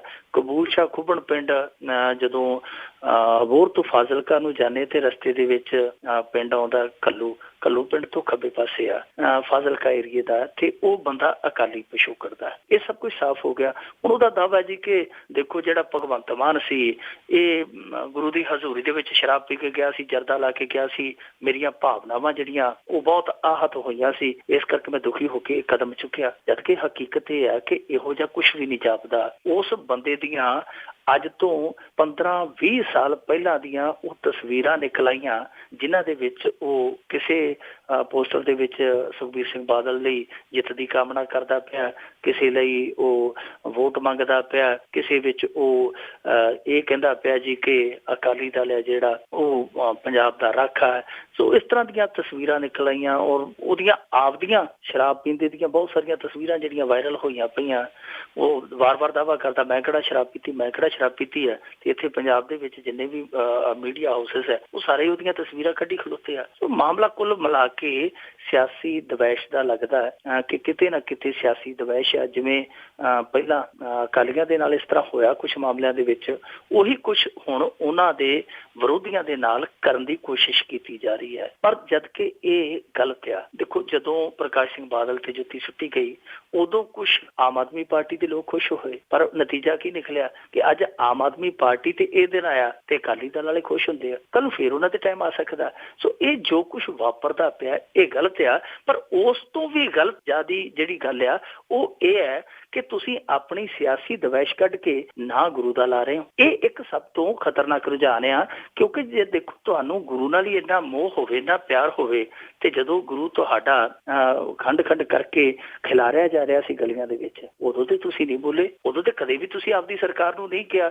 ਜਾਂ ਇਸ ਸਰਕਾਰ ਨੂੰ ਕਦੇ ਨਹੀਂ ਕਿਹਾ ਕਿ ਭਾਈ ਇਸ ਸਿਲਸਿਲੇ ਨੂੰ ਰੋਕੋ। ਜਦੋਂ ਬਾਈਬਲ ਕਲਾਂ ਦੇ ਵਿੱਚ 2 ਨਿਰਦੋਸ਼ ਸਿੱਖ ਭੁੰਨ ਦਿੱਤੇ ਗਏ ਤੁਹਾਡੀ ਸਰਕਾਰ ਜਾਂ ਕਹਿ ਲਓ ਇਸ ਸਰਕਾਰ ਦੀ ਪੁਲਿਸ ਵੱਲੋਂ, ਉਦੋਂ ਤੇ ਤੁਸੀਂ ਨਹੀਂ ਬੋਲੇ ਕਿ ਭਾਈ ਇਹ ਤੇ ਗੁਰੂ ਦੇ ਹੱਕ 'ਚ ਖੜੇ ਸਨ, ਨਿਰਦੋਸ਼ ਬੰਦੇ ਸਨ, ਨਿਆਂ ਮੰਗਦੇ ਸਨ, ਤੇ ਤੁਸੀਂ ਗੋਲੀ ਦੇ ਦਿੱਤੀ। ਜਿਸ ਦਿਨ ਇੱਕ ਮਾਝੇ ਦੇ ਅਕਾਲੀ ਆਗੂ ਜਿਹੜਾ ਕਿ ਬਦਨਾਮ ਰਹਿੰਦਾ, ਅਕਸਰ ਸੁਰਖੀਆਂ ਦੇ ਵਿੱਚ ਰਹਿੰਦਾ, ਉਹਦੇ ਅਕਾਲੀ ਆਗੂ ਦੇ ਇੱਕ PA ਨੂੰ ਇੱਕ ਔਰਤ ਦੇ ਨਾਲ ਤਲਵੰਡੀ ਤਲਵੰਡੀ ਸਾਬੋ ਦੀ ਇੱਕ ਸਰਾਂ ਦੇ ਵਿੱਚੋਂ ਰਾਤ ਨੂੰ ਘਸੀਟ ਕੇ ਬਾਹਰ ਕੱਢਿਆ ਗਿਆ, ਉਦੋਂ ਤੇ ਤੁਸੀਂ ਨਹੀਂ ਬੋਲੇ ਕਿ ਭਾਈ ਹਾਂ ਗੁਰੂ ਘਰਾਂ ਨੂੰ ਤੁਸੀਂ ਕਿਉਂ ਬਦਨਾਮ ਕਰਦੇ ਪਏ ਹੋ। ਸੋ ਕਈ ਤਰ੍ਹਾਂ ਦੇ ਸ਼ੱਕ, ਕਈ ਤਰ੍ਹਾਂ ਦੇ ਸਵਾਲ ਹੈ ਜਿਹੜੇ ਉਹ ਇਸ ਹਰਕਤ ਤੇ ਖੜੇ ਹੁੰਦੇ ਆ। ਪਰ ਮੈਂ ਵਾਰ-ਵਾਰ ਕਹਿਣਾ, ਚਾਹੇ ਜੁੱਤੀ ਭਗਵੰਤ ਮਾਨ ਤੇ ਸੁੱਟੀ ਜਾਵੇ, ਚਾਹੇ ਪ੍ਰਕਾਸ਼ ਸਿੰਘ ਬਾਦਲ ਤੇ ਸੁੱਟੀ ਜਾਵੇ, ਇਹ ਗਲਤ ਆ। ਪਰ ਜੋ ਬੰਦਾ ਜੋ ਹੁਣ ਕਰਕੇ ਉਹ ਇਸ ਪ੍ਰਾਪੇਗੰਡੇ ਨੂੰ ਉੱਥੇ ਕਰਦਾ ਪਿਆ, ਉਹਦੇ ਲਾਈਵ ਤੇ ਜਾ ਕੇ ਜੇ ਤੁਸੀਂ ਦੇਖੋਗੇ ਉਹ ਇਹੋ ਜਿਹਾ ਹੋਸ਼ਾ ਬੰਦਾ ਹੈ। ਇੱਕ ਨੇ ਥੱਲੇ ਲਿਖਿਆ ਵੀ ਆਰ ਵਿਦ ਯੂ, ਉਹਨੇ ਅੱਗੋਂ ਭੈਣ ਦੀ ਗਾਲ ਕੱਢੀ ਹੋਈ ਸੀ ਉਹਨੂੰ ਕਮੈਂਟ ਦੇ ਵਿੱਚ। ਸੋ ਉਹ ਉਹਦੇ ਤੋਂ ਜਾਪਦਾ ਹੈ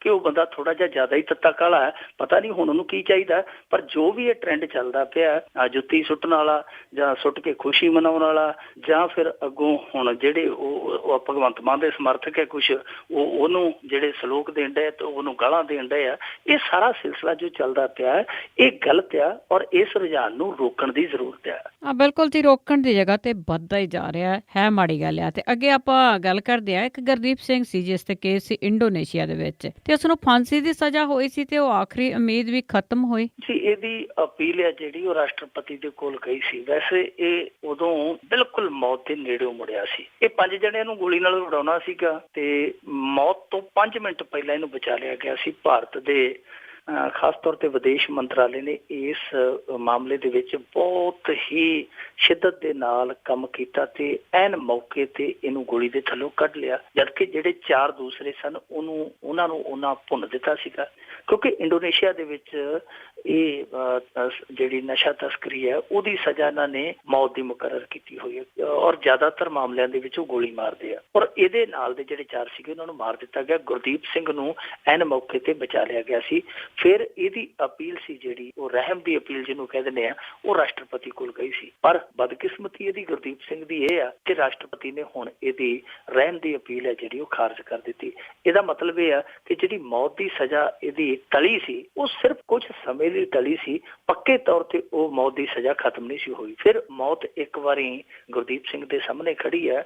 ਹੁਣ ਕਿਸੇ ਚਮਤਕਾਰ ਦੀ ਉਮੀਦ ਹੈ ਕਿਉਂਕਿ ਕਾਨੂੰਨੀ ਚਾਰਾਜੋਈ ਜਿਹੜੀ ਹੈ ਉਹ ਲਗਭਗ ਖਤਮ ਹੋ ਚੁੱਕੀ ਹੈ। ਹੁਣ ਇੱਕੋ ਇੱਕ ਉਮੀਦ ਇਹ ਹੈ ਕਿ ਡਿਪਲੋਮੈਟਿਕ ਕੋਈ ਕੋਸ਼ਿਸ਼ ਕੀਤੀ ਜਾਵੇ, ਕੂਟਨੀਤਿਕ ਕੋਸ਼ਿਸ਼ ਕੀਤੀ ਜਾਵੇ ਜਿਸ ਦੇ ਸਦਕਾ ਇਹਦੀ ਜਾਨ ਬਚ ਜਾਵੇ। ਉਂਝ ਗੁਰਦੀਪ ਸਿੰਘ ਤੇ ਜਿਹੜੇ ਦੋਸ਼ ਆ ਉਹ ਇਹ ਆ ਕਿ 2005 ਦੇ ਵਿੱਚ ਇਹ 에ਅਰਪੋਰਟ ਤੇ ਨਸ਼ੇ ਦੀ ਖੇਪ ਨਾਲ ਫੜਿਆ ਗਿਆ ਸੀ।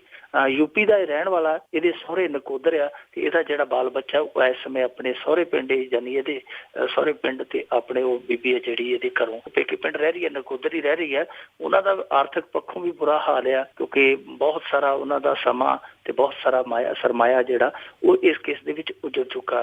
ਹੁਣ ਉਹ ਦਵਾਈ ਕਰਦੇ ਪਏ ਆ। ਉਂਝ ਅਸੀਂ ਵੀ ਦਵਾਈ ਕਰ ਸਕਦੇ ਹਾਂ ਕਿਉਂਕਿ ਇਹ ਮਸਲਾ ਜਿਹੜਾ ਉਹ 2 ਦੇਸ਼ਾਂ ਦੇ ਵਿਚਾਲੇ ਫਸਿਆ। ਜਿਵੇਂ ਕਹਿੰਦੇ ਹੁੰਦੇ ਕਿ ਪਰਛਾਵੇਂ ਨਾਲ ਤੁਰ ਪੈਂਦੇ ਆ ਪਰ ਹੱਥ ਨਹੀਂ ਆਉਂਦੇ। ਹਮਦਰਦੀ ਹੀ ਲੋਕ ਦੇ ਸਕਦੇ ਆ, ਪਰ ਇਸ ਮਾਮਲੇ 'ਚ ਜਿੰਨਾ ਕਰਨਾ ਉਹ ਵਿਦੇਸ਼ ਮੰਤਰਾਲੇ ਦੇ ਲੋਕ ਜੇ ਕੁਛ ਕਰਨ ਤੇ ਗੱਲ ਬਣ ਸਕਦੀ ਹੈ। ਨਹੀਂ ਤੇ ਗੁਰਦੀਪ ਸਿੰਘ ਦੀ ਜ਼ਿੰਦਗੀ ਦੇ ਜਿਹੜੇ ਸਾਹ ਉਹ ਥੋੜਦੇ ਹੁਣ ਬਹੁਤ ਥੋੜੇ ਰਹਿ ਗਏ ਆ। ਤੇ ਆਪਾਂ ਅੱਗੇ ਗੱਲ ਕਰਦੇ ਹਾਂ ਜੀ ਮੁੱਖ ਮੰਤਰੀ ਪੰਜਾਬ ਦੇ, ਜਿਹੜੇ ਕਹਿੰਦੇ ਤਾਂ ਹੈਗੇ ਕਿ ਹੁਣ ਆਮ ਆਦਮੀ ਪਾਰਟੀ ਆ ਜਾਊਗੀ ਜਾਂ ਕਾਂਗਰਸ ਆ ਜਾਊਗੀ, ਪਰ ਜਾਂਦੇ ਜਾਂਦੇ ਉਹ ਫੇਕ 1 ਕਰੋੜ ਨੂੰ ਤਾਂ ਲਾ ਗਿਆ ਜੀ ਇਲਾਜ ਲਈ। ਕਿਉਂਕਿ ਉਹਨਾਂ ਦਾ ਹੱਕ ਬਣਦਾ ਹੈ, ਉਹਨਾਂ ਨੂੰ ਇਹ ਸਹੂਲਤ ਜਨਤਾ ਨੇ ਦਿੱਤੀ ਹੈ ਕਿ ਭਾਈ ਜੋ ਤੁਹਾਡਾ ਖਰਚਾ, ਜੋ ਤੁਹਾਡਾ ਸੁੱਖ ਸਹੂਲਤਾਂ ਦਾ, ਜੋ ਵੀ ਤੁਹਾਡਾ ਕਿਤੋਂ ਵੀ ਆਉਂਦਾ ਜਾਂਦਾ ਉਹ ਸਾਰਾ ਕੁਝ ਅਸੀਂ ਬਰਦਾਸ਼ਤ ਕਰਨਾ। ਤੇ ਫਿਰ ਇਹਦੇ 'ਚ ਆਪਾਂ ਇਹ ਨਹੀਂ ਕਹਿ ਸਕਦੇ, ਇਹ ਕਹਿ ਸਕਦੇ ਹਾਂ ਕਿ ਰੱਬ ਨੇ ਦਿੱਤੀਆਂ ਗਾਜਰਾਂ ਰੰਬਾ ਵਿੱਚ ਰੱਖ, ਕਿਸੇ ਨੂੰ ਲਾਂਭਾ ਨਹੀਂ। ਕਿਉਂਕਿ ਇੱਥੋਂ ਦੀਆਂ ਜਿਹੜੀਆਂ ਸੁੱਖ ਸਹੂਲਤਾਂ ਸੰਤਰੀਆਂ ਮੰਤਰੀਆਂ ਨੂੰ ਮਿਲੀਆਂ, ਮੈਨੂੰ ਲੱਗਦਾ ਤੁਹਾਡੇ ਮੁਲਕਾਂ ਦੇ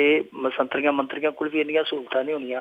ਇੱਥੇ ਤੇ ਇਹੋ ਜਿਹੀਆਂ ਸਹੂਲਤਾਂ ਹੈ ਕਿ ਇੱਕ ਬੰਦਾ ਜੇ ਉਹ ਕਿਸੇ ਸਟੇਟ ਦਾ ਮੁੱਖ ਮੰਤਰੀ ਰਿਹਾ ਤੇ ਬਾਅਦ ਦੇ ਵਿੱਚ ਉਹ ਗਵਰਨਰ ਬਣ ਜਾਂਦਾ ਹੈ, ਬਾਅਦ ਦੇ ਵਿੱਚ ਗਵਰਨਰ ਹੀ ਛੱਡ ਕੇ ਫਿਰ ਸੰਸਦ ਮੈਂਬਰ ਬਣ ਜਾਂਦਾ ਹੈ ਤੇ ਉਹਦੇ ਕੋਲ 1 ਮਕਾਨ ਨਹੀਂ ਰਹਿੰਦਾ, ਉਹਨੂੰ 3 ਅਹੁਦਿਆਂ ਦੇ 3 ਮਕਾਨ ਅਲਾਟ ਹੋ ਜਾਂਦੇ ਆ। ਇੱਥੋਂ ਸਾਡੇ ਹੈਗੇ ਆ ਐਂਡੀ ਤਿਵਾੜੀ, ਇੱਕ ਉਹਨੂੰ ਕਈ ਵਾਰੀ ਨਵੀਂ ਦਿੱਲੀ ਤਿਵਾੜੀ ਵੀ ਕਹਿ ਦਿੰਦੇ ਆ, ਹੁਣ ਤੇ ਬਿਰਧ ਹੋ ਗਿਆ ਕਾਫੀ, ਪਰ ਕਿਸੇ ਸਮੇਂ ਉਹ ਬੜਾ ਰੰਗੀਲਾ ਆਦਮੀ ਸਮਝਿਆ ਜਾਂਦਾ ਸੀ ਸਿਆਸਤ ਦੇ ਵਿੱਚ। ਉਹ ਐਂਡੀ ਤਿਵਾੜੀ ਹੈ ਜਿਹੜਾ 3 ਅਹੁਦਿਆਂ ਤੇ ਰਿਹਾ, ਜਿਵੇਂ ਮੈਂ ਤੁਹਾਨੂੰ ਅੱਗੇ ਦੱਸਿਆ, ਤੇ 3 ਹੀ ਉਹਦੇ ਕੋਲ ਬੰਗਲੇ ਆ। ਇੱਕ ਬੰਗਲੇ ਦੇ ਵਿੱਚ ਹੋ ਸਕਦਾ ਉਹ ਆਪ ਰਹਿੰਦਾ ਹੋਵੇ, ਇੱਕ ਬੰਗਲੇ ਦੇ ਵਿੱਚ ਹੋ ਸਕਦਾ ਉਹਦਾ ਸਾਕ ਕੋਈ ਰਹਿੰਦਾ ਹੋਵੇ, ਪਰ ਇੱਕ ਬੰਗਲੇ ਦੇ ਵਿੱਚ ਹੋ ਸਕਦਾ ਉਹਦੇ ਕਿਰਾਏਦਾਰ ਵੀ ਰਹਿੰਦੇ ਹੋਣ। ਇਸ ਤਰ੍ਹਾਂ ਦਾ ਕੰਮ ਚੱਲੀ ਜਾਂਦਾ। ਰਾਜਨਾਥ ਸਿੰਘ ਹੈ ਜਿਹੜਾ ਸਾਡਾ ਕੇਂਦਰੀ ਗ੍ਰਹਿ ਮੰਤਰੀ ਆ, ਉਹ ਕਿਉਂਕਿ यूपी ਦਾ ਮੁੱਖ ਮੰਤਰੀ ਵੀ ਰਿਹਾ ਕਿਸੇ ਸਮੇਂ, ਮੁੱਖ ਮੰਤਰੀ ਦੇ ਕੋਟੇ ਵਾਲਾ ਫਲੈਟ ਵੀ ਹੈ ਉਹਦੇ ਕੋਲ, ਸੰਸਦ ਮੈਂਬਰ ਦੇ ਕੋਟੇ ਵਾਲਾ ਵੀ ਫਲੈਟ ਹੈ ਉਹਦੇ ਕੋਲ, ਤੇ ਕੇਂਦਰੀ ਗ੍ਰਹਿ ਮੰਤਰੀ ਦੇ ਤੌਰ ਤੇ ਜਿਹੜੀ ਰੈਸ਼ ਉਹਨੂੰ ਮਿਲੀ ਆ ਸੋ ਹੈ। ਸੋ ਇਹ ਸਾਰਾ ਕੁਝ ਇੱਥੇ ਚੱਲੀ ਜਾਂਦਾ ਹੈ। ਇੱਥੇ ਤੇ ਇਹੋ ਜਿਹੀਆਂ ਵੀ ਸਹੂਲਤਾਂ ਹੈ ਕਿ ਇੱਕ ਵਾਰੀ ਦੱਸਦੇ ਆ ਕਿ ਕਹਿੰਦੇ ਕਿ ਜੀ ਮਹਿੰਗਾਈ ਹੈ, ਮਹਿੰਗਾਈ ਹੋ ਗਈ ਆ, ਤੇ ਫਿਰ ਇਹਨਾਂ ਦੇ ਜਿਹੜੇ ਪਾਣੀ ਵਾਲੇ ਕੋਟੇ ਸੀ ਉਹ ਵੀ ਵਧਾ ਦਿੱਤੇ ਗਏ ਕਿ ਪਾਣੀ ਦਾ ਕੋਟਾ ਵੀ ਇਹਨਾਂ ਦਾ ਦੁੱਗਣਾ ਕਰੋ। ਜਤਿੰਦਰ ਪੰਨੂ ਕਹਿੰਦਾ ਸੀਗਾ ਕਿ ਮਹਿੰਗਾਈ ਤਾਂ ਸਮਝਿਆ ਕਿ ਦੂਜੀਆਂ ਚੀਜ਼ਾਂ ਤੇ ਇਹਨਾਂ ਨੂੰ ਦੂਜੀਆਂ ਸਹੂਲਤਾਂ ਤੇ ਦੇਣੀਆਂ ਜ਼ਰੂਰੀ ਹੈ, ਤੇ ਮਹਿੰਗਾਈ ਦੇ ਵਿੱਚ ਕੀ ਇਹ ਨਹਾਉਣਾ ਵੀ ਦੁੱਗਣੀ ਤਿੱਗਣੀ ਵਾਰੀ ਸ਼ੁਰੂ ਕਰ ਦੇਣਗੇ, ਪਾਣੀ ਵੀ ਇਹਨਾਂ ਨੂੰ ਵਾਧੂ ਦਿੱਤਾ ਜਾ ਰਿਹਾ। ਇਹ ਇੱਥੇ ਸਹੂਲਤਾਂ ਦੀ ਕੋਈ ਕਮੀ ਨਹੀਂ ਮੰਤਰੀਆਂ ਸੰਤਰੀਆਂ ਨੂੰ। ਉਂਝ ਕਰੋੜ ਰੁਪਈਏ ਦਾ ਜਿਹੜਾ ਖਰਚਾ ਪ੍ਰਕਾਸ਼ ਸਿੰਘ ਬਾਦਲ ਹੋਰੀ ਕਰਕੇ ਆਏ ਆ, ਦੱਸਦੇ ਕਿ ਆਪਦਾ ਦਿਲ ਵਿਖਾ ਕੇ ਆਏ ਆ, ਦਿਲ ਦੇ ਵਿੱਚੋਂ ਪਤਾ ਨਹੀਂ ਹੁਣ ਕੀ ਨਿਕਲਿਆ ਕੀ ਨਹੀਂ ਨਿਕਲਿਆ। ਕੁਛ ਲੋਕ ਕਹਿੰਦੇ ਕੋਈ ਨੁਕਸ ਹੈਗਾ ਮਾੜਾ ਮੋਟਾ, ਕਈ ਲੋਕ ਕਹਿੰਦੇ ਕਿ ਦਿਲ ਬਿਲਕੁਲ ਠੀਕ ਠਾਕ ਧੜਕਦਾ ਪਿਆ। ਅਸੀਂ ਕਾਮਨਾ ਵੀ ਕਰਦੇ ਹਾਂ ਕਿ ਠੀਕ ਠਾਕ ਕੰਮ ਕਰੀ ਜਾਵੇ, ਔਰ ਹੁਣ ਉਸ ਦਿਲ ਦੇ ਵਿੱਚ ਥੋੜਾ ਜਿਹਾ ਤੁੜਕੂ ਵੀ ਲੱਗਾ ਹੋਏਗਾ ਕਿਉਂਕਿ 11 ਮਾਰਚ ਆ ਗਈ ਹੈ ਔਰ ਕੁਝ ਘੰਟੇ ਬਚੇ ਆ। ਪਰ ਇਹ ਜਿਹੜੀ ਖਜ਼ਾਨੇ ਦੇ ਵਿੱਚੋਂ ਮਾਰਾਮਾਰੀ ਹੁੰਦੀ ਹੈ, ਇਹਦਾ ਤੇ ਤੁਹਾਨੂੰ ਮੈਂ ਇੱਕ ਦਿਨ ਅੱਗੇ ਵੀ ਉਦਾਹਰਨ ਦਿੱਤਾ ਸੀਗਾ ਕਿ ਬੀਬੀ ਮਹਿੰਦਰ ਕੌਰ ਜੋਸ਼ ਹੈ ਜਿਹੜੀ, ਉਹ ਇੱਕ ਵਾਰੀ ਚਲੇ ਗਈ ਸੀਗੀ ਦੰਦ ਲਵਾਉਣ, ਦੰਦ ਕਿਸੇ ਹਸਪਤਾਲ ਚ ਲਵਾ ਕੇ 57,500 ਦਾ ਬਿੱਲ ਉਹਨੇ ਜਾ ਕੇ ਵਿੱਤ ਵਿਭਾਗ ਦੇ ਅਧਿਕਾਰੀਆਂ ਦੇ ਮੂਹਰੇ ਰੱਖ ਦਿੱਤਾ ਸੀਗਾ ਕਿ ਆ ਲਓ ਜੀ 57,500 ਰੁਪਇਆ ਮੇਰੀ ਤਲੀ ਤੇ ਰੱਖੋ। ਤੇ ਉਹਨਾਂ ਨੇ ਆਖਿਆ ਸੀ ਕਿ ਬੀਬੀ ਜੀ ਇਹ ਜਿਹੜਾ ਬਿੱਲ ਹੈ ਇਹ ਪਾਸ ਨਹੀਂ ਹੋਣਾ ਕਿਉਂਕਿ ਸਾਡੇ ਕੋਲ ਹਦਾਇਤਾਂ ਹੈ, ਅਸੀਂ ਦੰਦਾਂ ਦੇ ਮਾਮਲੇ 'ਚ 450 ਤੋਂ ਵੱਧ ਰੁਪਈਆ ਜਿਹੜਾ ਪਾਸ ਹੀ ਨਹੀਂ ਕਰ ਸਕਦੇ। ਉੱਥੋਂ ਉਹ ਬੀਬੀ ਤਤੀ ਕਾਲੀ ਹੋ ਕੇ ਆ ਗਈ ਸੀ ਕਿ ਮੈਂ ਨਹੀਂ ਲੈਂਦੀ 450 ਰੁਪਈਆ, ਮੇਰਾ ਕੀ ਨੱਕ ਰਹੂਗਾ ਜੇ ਮੈਂ 450 ਰੁਪਈਆ ਵਸੂਲ ਕਰ ਲਿਆ।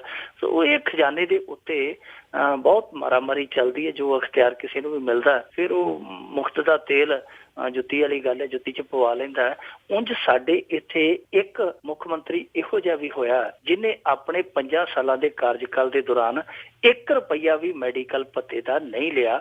ਉਹ ਮੁੱਖ ਮੰਤਰੀ ਸੀ ਕੈਪਟਨ ਅਮਰਿੰਦਰ ਸਿੰਘ। ਉਹਨੇ ਆਪਣੇ ਕਾਰਜਕਾਲ ਦੇ ਦੌਰਾਨ 1 ਰੁਪਈਆ ਵੀ ਮੈਡੀਕਲ ਦਾ ਭੱਤਾ ਜਿਹੜਾ ਉਹ ਖਜ਼ਾਨੇ 'ਚੋਂ ਨਹੀਂ ਲਿਆ। ਹਾਂਜੀ ਜੀ, ਕੁਛ ਹੈਗੇ ਵੀ ਆ ਲੋਕ। ਤੇ ਅੱਗੇ ਆਪਾਂ ਗੱਲ ਕਰਦੇ ਪੰਜਾਬ ਦੇ ਬਿਜਲੀ ਇੰਜੀਨੀਅਰਾਂ ਦੀ, ਉਹਨਾਂ ਨੇ ਸਲਾਹ ਦਿੱਤੀ ਹੈ ਕਿ ਜੇ ਚੰਗਾ ਹੋਵੇ ਸਰਕਾਰ ਥਰਮਲ ਹੀ ਖਰੀਦ ਲਵੇ। ਦੇਖੋ ਇਹਨਾਂ ਦੀ ਸਲਾਹ ਜਿਹੜੀ ਵੈਸੇ ਲੇਟ ਆਈ ਆ, ਪਰ ਏਦਾਂ ਕਰ ਲੈਣਾ ਚਾਹੀਦਾ ਕਿਉਂਕਿ ਥਰਮਲ ਪਲਾਂਟ ਹੈ ਜਿਹੜੇ ਨਿੱਜੀ ਥਰਮਲ ਪਲਾਂਟ ਹੈ ਖਾਸ ਤੌਰ ਤੇ, ਉਹ ਤੇ ਸਾਡੀਆਂ ਜੇਬਾਂ ਦਾ ਖਾਓ ਬਣਦੇ ਜਾਂਦੇ ਆ। 2-3 ਸਾਲ ਹੋ ਗਏ ਇਹਨਾਂ ਨੂੰ ਚੱਲਿਆ ਤੇ ਫਿਕਸ ਚਾਰਜਸ ਦੇ ਵਿੱਚ ਇਹਨਾਂ ਦੇ ਵੱਲ 6,000 ਕਰੋੜ ਰੁਪਈਆ ਜਿਹੜਾ ਉਹ ਜਨਤਾ ਦਾ ਜਾ ਚੁੱਕਿਆ। ਕਿਉਂਕਿ ਫਿਕਸਡ ਚਾਰਜਸ ਦਾ ਮਤਲਬ ਇਹ ਹੈ ਕਿ ਤੁਸੀਂ ਬਿਜਲੀ ਉਹਨਾਂ ਤੋਂ ਖਰੀਦੋ ਜਾਂ ਨਾ ਖਰੀਦੋ, ਉਹ ਭਾਵੇਂ ਬੰਦ ਪਏ ਰਹਿਣ, ਉਹਨਾਂ ਨੂੰ ਜਾਲਾ ਵੀ ਲੱਗ ਜੇ ਕੋਈ ਚੱਕਰ ਨਹੀਂ ਗਾ। ਜਿਹੜੀ ਸ਼ਰਤ ਦੇ ਮੁਤਾਬਕ ਤੁਸੀਂ ਉਹਨਾਂ ਦੇ ਨਾਲ ਗੱਲ ਕੀਤੀ ਹੈ, ਜ਼ੁਬਾਨ ਕੀਤੀ ਹੈ ਕਿ ਇੰਨੇ ਪੈਸੇ ਤੁਹਾਨੂੰ ਅਸੀਂ ਦੇਣੇ ਹੀ ਦੇਣੇ ਆ, ਸੋ ਫਿਕਸਡ ਚਾਰਜਸ ਦੇ ਜ਼ਰੀਏ ਤੁਹਾਨੂੰ ਉਹਨੇ ਪੈਸੇ ਜਿਹੜੇ ਪੇ ਕਰਨੇ ਹੀ ਪੈਣੇ ਆ। ਹੁਣ ਇਹ ਜਿਹੜੇ ਇੰਜੀਨੀਅਰ ਆ ਪਾਵਰਕਾਮ ਦੇ, ਇਹਨਾਂ ਦੀ ਕੱਲ ਇੱਕ ਮੀਟਿੰਗ ਹੋਈ ਹੈ ਔਰ ਅੰਮ੍ਰਿਤਸਰ ਦੇ ਵਿੱਚ ਬੜੀ ਕਾਫੀ ਵੱਡੀ ਗਿਣਤੀ ਸੀ ਇਹਨਾਂ ਦੀ, ਸਾਰੇ ਪੰਜਾਬ ਦੇ ਵਿੱਚੋਂ ਇਕੱਠੇ ਹੋਏ ਸਨ। ਇਹਨਾਂ ਨੇ ਸਲਾਹ ਦਿੱਤੀ ਹੈ, ਹੁਣ ਪਤਾ ਨਹੀਂ ਇਸੇ ਸਰਕਾਰ ਨੂੰ ਹੀ ਸਲਾਹ ਦਿੱਤੀ ਹੈ। ਜੇ ਇਸੇ ਸਰਕਾਰ ਨੂੰ ਹੀ ਸਲਾਹ ਦਿੱਤੀ ਹੈ ਤੇ ਫਿਰ ਤੇ ਇਹਨਾਂ ਨੂੰ ਪਹਿਲਾਂ ਦੇਣੀ ਚਾਹੀਦੀ ਸੀ। ਹੁਣ ਜਾਂ ਤੇ ਇਹ ਸੋਚਦੇ ਪਏ ਆ ਕਿ ਨਵੀਂ ਸਰਕਾਰ ਆ ਰਹੀ ਹੈ ਤੇ ਅਸੀਂ ਉਹਨਾਂ ਦੇ ਮੂਹਰੇ ਬੀਬੇ ਰਾਣੇ ਬਣ ਜਾਈਏ ਕਿ ਆਹ ਦੇਖੋ ਜੀ ਅਸੀਂ ਤੇ ਤੁਹਾਨੂੰ ਆਉਂਦਿਆਂ ਨੂੰ ਸਲਾਹ ਹੀ ਦਿੱਤੀ ਹੈ, ਨੇਕ ਸਲਾਹ ਦਿੱਤੀ ਹੈ। ਤੇ ਜੇ ਇਸ ਸਰਕਾਰ ਨੂੰ ਸਲਾਹ ਦੇਣੀ ਸੀ ਤੇ ਪਹਿਲਾਂ ਦਿੰਦੇ। ਹੁਣ ਇਹਨਾਂ ਨੇ ਇਹ ਕਿਹਾ ਕਿ ਜੇ ਤੁਸੀਂ ਰਾਜਪੁਰੇ ਦਾ ਨਿੱਜੀ ਥਰਮਲ ਪਲਾਂਟ ਜੇ ਐਕਵਾਇਰ ਕਰ ਲੈਂਦੇ ਹੋ, ਉਹਨੂੰ ਆਪਣੇ ਹੱਥਾਂ 'ਚ ਲੈ ਲੈਂਦੇ ਹੋ, ਉਹਨੂੰ ਪੈਸੇ ਦੇ ਦਿੰਦੇ ਹੋ, ਕਿਉਂਕਿ ਤੁਸੀਂ ਉਂਝ ਵੀ ਤੇ ਪੈਸੇ ਦੇਣੇ ਹੀ ਦੇਣੇ ਉਹਨਾਂ ਨੂੰ ਫਿਕਸਡ ਚਾਰਜਸ ਦੇ ਜ਼ਰੀਏ।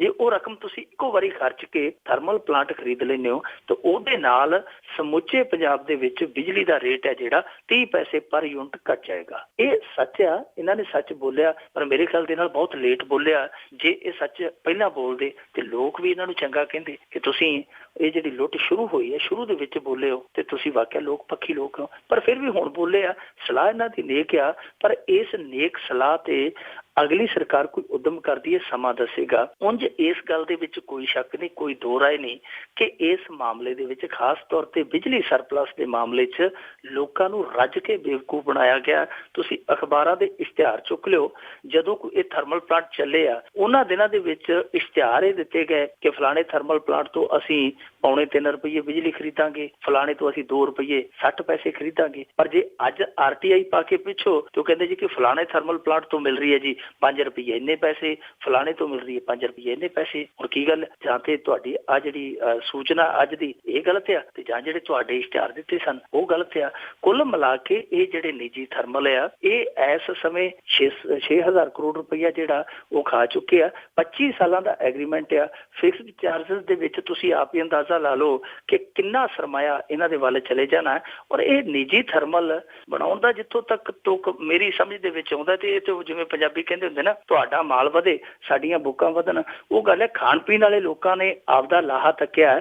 ਜੇ ਉਹਨਾਂ ਨੇ ਪੰਜਾਬ ਦਾ ਲਾਹਾ ਤੱਕਿਆ ਹੁੰਦਾ ਤੇ ਇਹ ਨਿੱਜੀ ਥਰਮਲ ਜਿੰਨੀ ਇਹਨਾਂ ਨੂੰ ਮਾਇਆ ਦਿੱਤੀ ਗਈ ਹੈ, ਜਿੰਨੀ ਇਹਨਾਂ ਨੂੰ ਛੋਟ ਦਿੱਤੀ ਗਈ ਹੈ, ਇੰਨੇ ਮਾਏ ਨਾਲ, ਇੰਨੇ ਸਰਮਾਏ ਦੇ ਨਾਲ ਤੇ ਆਪਣੇ ਜਨਤਕ ਇਹਨਾਂ ਦੇ ਥਰਮਲ ਪਲਾਂਟ ਕਈ ਖੜੇ ਹੋ ਜਾਣੇ ਸੀ। ਬਿਲਕੁਲ ਜੀ, ਜਿਹੜੀ ਸਲਾਹ ਆਈ ਆ ਦੇਰ ਆਏ ਦਰੁਸਤ ਆਏ ਵਾਲੀ ਜਿਹੜੀ ਉਹ ਗੱਲ ਹੈਗੀ ਆ। ਤੇ ਅੱਗੇ ਆਪਾਂ ਅਖੀਰ ਦੇ ਵਿੱਚ ਕਰਦੇ ਆ ਕਿ ਲੁਧਿਆਣਾ ਜੇਲ੍ਹ ਤੋਂ ਇੱਕ ਖਬਰ ਆ ਰਹੀ ਆ ਜੇ ਕਿ ਇੱਕ ਕੈਦੀ ਨੂੰ ਨੰਗਿਆਂ ਕਰਕੇ ਕੁੱਟਿਆ ਗਿਆ, ਉਸ ਦੀ ਵੀਡੀਓ ਵਾਇਰਲ ਹੋਈ। ਉਹ ਆਂਦੇ ਹੁੰਦੇ ਨਾ ਕਿ ਢਿੱਡੋਂ ਭੁੱਖੇ ਤੇ ਡਕਾਰ ਭੱਲਿਆਂ ਦੇ। ਸਾਡੇ ਜੇਲ੍ਹਾਂ ਵਾਲਿਆਂ ਦਾ, ਜੇਲ੍ਹ ਵਿਭਾਗ ਵਾਲਿਆਂ ਦਾ ਇਹੋ ਹਾਲ ਆ ਕਿ ਪੱਲੇ ਇਹਨਾਂ ਦੇ ਕੱਖ ਨਹੀਂ ਹੈਗਾ। ਦਾਅਵੇ ਕਰਦੇ ਆ ਅੰਬਰਾਂ ਨੂੰ ਟਾਕੀਆਂ ਲਾਉਣ ਵਾਲੇ। ਆ ਕੁਝ ਦਿਨ ਪਹਿਲਾਂ ਇਹਨਾਂ ਦਾ ADGP ਆਖਣ ਡਿਆ ਸੀ, ਦੇਖੋ ਜੀ ਅਸੀਂ ਵਿਸ਼ੇਸ਼ ਸੁਰੱਖਿਆ ਜ਼ੋਨ ਬਣਾ ਦਿੱਤੇ ਗੈਂਗਸਟਰ ਵਾਲੀ ਜੇਲ੍ਹਾਂ ਦੇ ਵਿੱਚ, ਹੁਣ ਇਹ ਨੌਬਤ ਨਹੀਂ ਆਏਗੀ, ਨਾ ਇਕੱਠੇ ਹੋਣਗੇ, ਨਾ ਹੀ ਭੱਜਣਗੇ, ਨਾ ਹੀ ਲੜਾਈ ਹੋਏਗੀ।